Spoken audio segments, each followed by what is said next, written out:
इसका नाम को top morning my dear friend. आज के वीडियो में हम लोग प्रेजेंट परफेक्ट को समझेंगे और मैं आपसे ये भी बात करूंगा कि प्रेजेंट परफेक्ट को कैसे स्ट्रक्चर रिफॉर्म करना है, प्रेजेंट परफेक्ट को आपको कैसे समझना है। क्योंकि हम लोग क्या करते हैं, प्रेजेंट परफेक्ट को रट के पढ़ते हैं और रट के जब पढ़ने का प्रयास करते हैं जिसकी वजह से हम लोग ग्रामेटिकली मिस्टेक करके आ जाते हैं। तो आज मैं आपसे डिटेल में चर्चा करने वाला हूँ कि प्रेजेंट परफेक्ट को आप कैसे स्ट्रक्चर और कैसे इससे सेंटेंस बनाना या फिर कैसे यूज करना, ये सारा पॉइंट पर आज हम आपसे चर्चा करेंगे दोस्त। तो आज हमारा टॉपिक क्या है, हम लोग का टॉपिक क्या है, प्रेजेंट परफेक्ट। मेरे मित्र, प्रेजेंट परफेक्ट है क्या? थोड़ा सा प्रेजेंट परफेक्ट समझिएगा, ये प्रेजेंट परफेक्ट है क्या? कभी आपने सोचा? नहीं सोचा तो चलो आज हम लोग सोच लेते हैं। परफेक्ट का मतलब होता है जब कोई काम क्या हो गया है, फिनिश। फिनिश का मतलब क्या होता है, समाप्त हो जाना। जब कोई कार्य समाप्त हो गया तो उससे परफेक्ट कहा जाता है, ठीक है ना। यानी जब भी बात आएगा तो इसमें एक्शन परफेक्ट होगा। परफेक्ट कहने का मतलब फिनिश, समाप्त हो जाना। यानी एक्शन क्या हो जाएगा, समाप्त हो जाएगा और टाइम आपका क्या रहेगा, प्रेजेंट रहेगा दोस्त। कुछ एग्जाम्पल से इसको समझते हैं। जैसे हमने कहा कि मैंने खाना खा लिया है, ध्यान से समझिएगा। मैंने खाना खा लिया है, तो मैंने खाना खा लिया है। अब खाना खाने का काम क्या हो गया, समाप्त। और जब काम समाप्त हो गया तो वो क्या कहलाएगा, परफेक्ट। वो क्या कहलाएगा, परफेक्ट।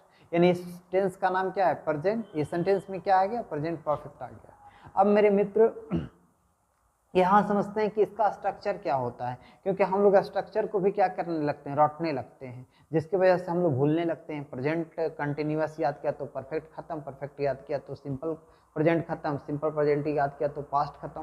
क्योंकि हम लोग करते क्या है, इसको रट के पढ़ते हैं। यदि रट के आप नहीं पढ़ेंगे तो मैं समझता हूँ कि सारा स्ट्रक्चर भी आपके पास रहेगा और कोई भी सेंटेंस आएगा तो आप इसको बहुत आसान तरीका से बना सकते हैं दोस्त।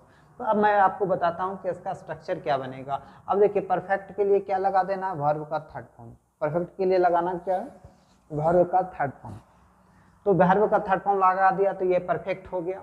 और टाइम इंडिकेट करने के लिए आता है हैज, या तो आप कह दीजिए हैव।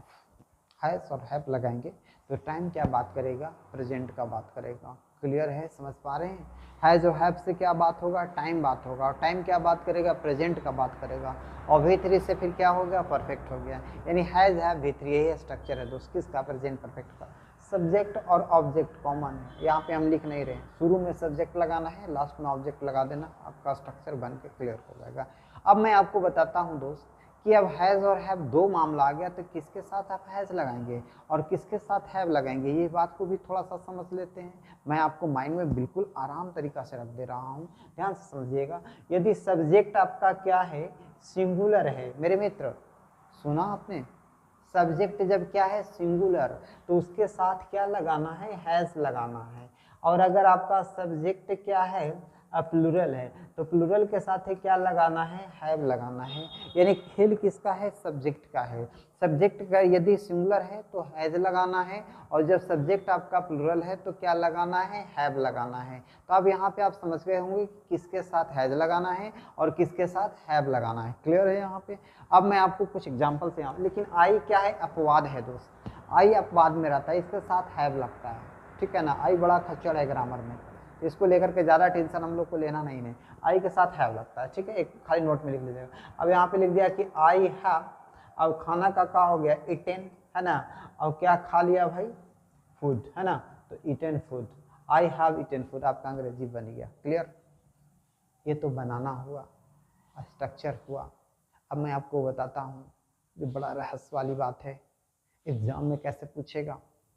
अब आपको वहाँ पे हिंदी बताने वाले कौन होंगे, कैसे एग्ज़ाम हॉल में आप बनाएंगे, ये भी मैं आपसे चर्चा करता हूँ और आपको बताता हूँ कि किस तरह से एग्ज़ाम में पूछेगा। अगर आपको हिंदी ना भी पता है तो आप बना सकते हैं।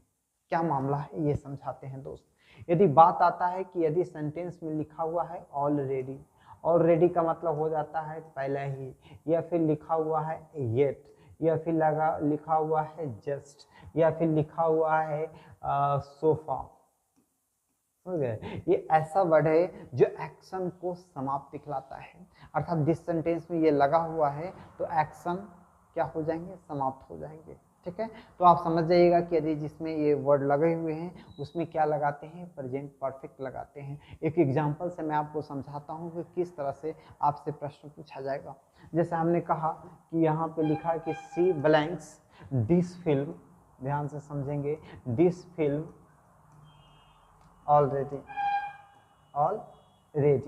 ऑप्शन ए कह रहा है वॉच, ऑप्शन बी कह रहा है वॉच्ड, ऑप्शन सी कह रहा है हैज वॉच्ड, ऑप्शन डी कह रहा है हैव वॉच्ड। ध्यान से समझेंगे, ये चार ऑप्शन आपके सामने लग गया। वॉच का है, वॉच्ड है, हैज वॉच है, हैव वॉच्ड है। हम यहाँ पे ऑलरेडी से आपको इंडिकेट किया कि अगर है ऑलरेडी आया है तो उसमें लगाना क्या है, प्रेजेंट परफेक्ट लगाना है। तो यहाँ पे प्रेजेंट परफेक्ट में आपका ऑप्शन या तो सी बन रहा है या तो डी बन रहा है, या तो है जाएगा या तो है। अब मामला आता है सब्जेक्ट का, तो सब्जेक्ट हमारा क्या है, सिंगुलर है, तो सिंगुलर सब्जेक्ट के साथ सिंगुलर वर्ब लगता है, अर्थात इसके साथ क्या आएगा, सी होगा, हैज वॉच्ड होगा। तो इस तरह से एग्जाम में आ रहा है दोस्तों, इसको आप बना सकते हैं लॉलीपॉप तरीका से। आई होप दैट इस बात को आप डिटेल रूप में समझे होंगे। Thanks for watching my video. अगला वीडियो में फिर हम आपके लिए लेकर के आ रहे हैं प्रेजेंट परफेक्ट कंटिन्यूअस, क्योंकि टेंस को हम लोग लगातार ऑपरेशन कर रहे हैं। सिंपल प्रेजेंट से हमने चालू किया था, simple present, present continuous, present perfect अभी दिखला रहे हैं। अगला सेंटेंस हम आपके लिए लेकर आ रहे हैं प्रेजेंट परफेक्ट कंटिन्यूअस। तब तक के लिए आपको बहुत बहुत धन्यवाद। फिर हम आपसे मिलते हैं नेक्स्ट क्लास में। Thank you my dear friend.